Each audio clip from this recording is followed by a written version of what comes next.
Asalaamu calaykum, soo dhowaada. Maanta waxaan ka hadli doonaa tiknoolajiyadda iyo sida ay u beddeshay nolosheenna. Tiknoolajiyaddu waxay fududeysay isgaarsiinta, telefoonnada casriga ah iyo internetka ayaa noo saamaxay inaan la xiriirno qoyskeenna, shaqada iyo meel kasta. Waxay sidoo kale beddeshay ganacsiga, iibka online-ka ah, lacagaha elektarooniga ah iyo suuqgeynta dijitaalka ah. Waxay fureen fursado cusub oo dad badan ku shaqeeyaan. Xagga waxbarashada, koorsooyinka online-ka ah iyo casharrada fiidiyowiska ah ayaa ka dhigay waxbarashada mid horumarta. Dhanka caafimaadka, waxay hagaajisay ogaanshaha iyo daaweynta, tusaale qalabka casriga ah ee xog ururinta bukaanka. Xog kooban oo ku saabsan tiknoolajiyadda, internetka iyo telefoonnada casriga ah waxay saamaxeen isgaarsiin degdeg ah iyo helitaanka warar iyo adeegyo.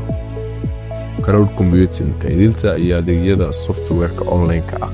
AI and machine learning, codsiyo ka shaqeeya tarjumaadda, sawir gacmeedka iyo falanqaynta xogta.